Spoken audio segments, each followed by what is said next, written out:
At 99 years old, Mel Brooks has earned the rare privilege of speaking plainly, without worrying about reputations, studio politics, or misunderstood headlines. After a lifetime of reshaping comedy, he no longer feels the need to soften memories that shaped his creative journey. What has emerged in his later reflections is not bitterness, but clarity. Brooks does not frame these stories as grudges or vendettas, but as lessons learned from a century spent navigating talent, ego, and collaboration. Comedy to him was never accidental chaos. It was architecture, rhythm, and trust. When those elements failed, even brilliance could not save the partnership. The actors he struggled with were not untalented or malicious. In many cases, they were icons. But Brooks now speaks openly about why certain personalities simply could not coexist inside his carefully balanced comedic universe, where ensemble harmony always mattered more than individual dominance. Jerry Lewis and the cost of overwhelming genius. Jerry Lewis represented a paradox Mel Brooks deeply understood. Lewis was undeniably brilliant, a comic innovator whose influence shaped generations. Brooks admired his dedication, his technical mastery, and his fearless commitment to absurdity. But admiration did not translate into compatibility. When Lewis's name surfaced in the mid-1980s as a potential collaborator on Life Stinks, Brooks shut the idea down immediately. His concern was not talent, but control. Lewis was known for rewriting scenes mid-take, challenging directors, and overpowering productions with his intensity. Brooks thrived on structured madness, where chaos was planned and precision protected the joke. A single dinner meeting confirmed his instincts. Lewis dominated the room, speaking endlessly about comedy's future, barely acknowledging Brooks. There was no conflict, just certainty.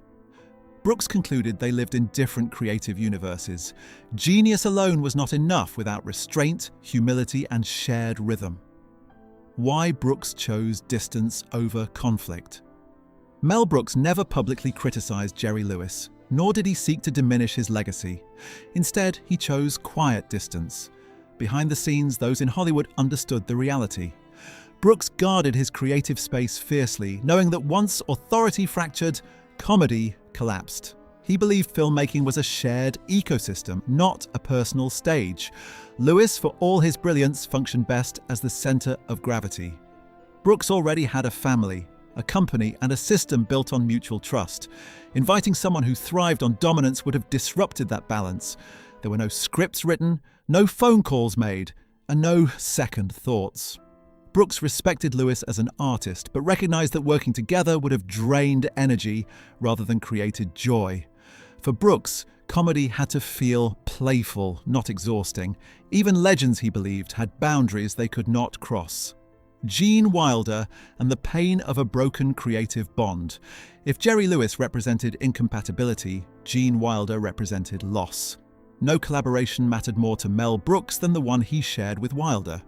Together, they forged films that redefined comedy, blending chaos with sincerity in Blazing Saddles and Young Frankenstein. Wilder was not just an actor, but a creative partner who instinctively understood Brooks's rhythm.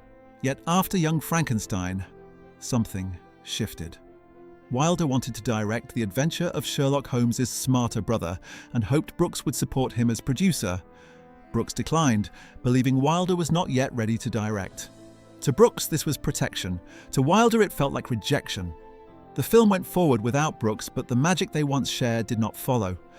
Their relationship faded quietly without public blame or dramatic fallout, leaving behind an ache that Brooks later described as deeply personal. Silence, not scandal, ended the partnership. What made the rift between Mel Brooks and Gene Wilder so painful was its quietness. There were no interviews dissecting the fallout, no accusations, no attempts to rewrite history. They simply drifted apart. Brooks later reflected that losing Wilder felt like losing a brother, someone who once completed his creative sentences without effort. When they eventually crossed paths again, the reunion was polite and warm, but incomplete. The trust that once defined their partnership never fully returned. Brooks accepted responsibility for protecting his creative boundaries, even when that choice cost him a cherished collaborator. He never reopened the door, not out of resentment but out of self-preservation. Comedy in Brooks's world depended on trust. Once broken, even gently, it could not always be restored. Some relationships end not in anger, but in quiet understanding. Chevy Chase and the problem of ego. Throughout the 1980s and early 1990s, studios repeatedly pushed Mel Brooks to cast Chevy Chase. On paper, Chase was a perfect fit, sharp, famous, and commercially reliable. But Brooks consistently declined. His concern was not ability, but attitude. Brooks valued generosity in comedy. Actors who could deliver a punchline and then hand the rhythm to someone else. Chase, in Brooks's view, often waited for the room to clear so he could remind everyone of his cleverness. That instinct clashed with Brooks's ensemble-driven philosophy. Comedy, Brooks believed, required surrender, sincerity, and trust. Chase's self-awareness and ironic distance prevented full immersion. Even when suggested for Spaceballs, Brooks chose Rick Moranis instead, praising his ability to step forward and step back effortlessly. For Brooks, chemistry mattered more than celebrity, and ego was always a liability. A polite meeting that led nowhere. Mel Brooks and Chevy Chase did meet once, briefly and cordially. Brooks arrived searching for that intangible spark, the musicality of collaboration. Chase arrived with confidence and star presence. The connection never formed. There was no argument, no dramatic rejection. Brooks simply recognized the absence of rhythm. Later, when asked about actors who were too aware of themselves to truly commit, Brooks smiled and changed the subject. He rarely named names, preferring discretion over confrontation. But those close to him understood. Comedy, in Brooks's mind, was not about proving intelligence, but about believing in the absurd moment completely. Chase's style, though effective elsewhere, did not align with Brooks's emotional sincerity. They parted politely, never crossing paths creatively again. Sometimes incompatibility does not require conflict, it only requires honesty. Harvey Korman and the battle over rhythm. Harvey Korman was one of television's great comic forces, celebrated for his improvisational brilliance on The Carol Burnett Show. But stepping onto a Mel Brooks set required a different discipline. Brooks composed comedy meticulously, crafting every pause, gesture, and inflection with intention. During High Anxiety, Korman repeatedly improvised, reshaped lines, and questioned structure. Brooks shut it down firmly. The tension was subtle but constant, a quiet tug-of-war between two powerful instincts. There were no shouting matches, but the atmosphere grew heavy.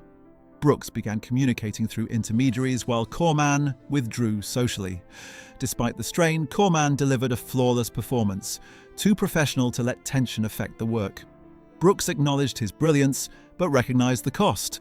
After High Anxiety, Korman was never cast again.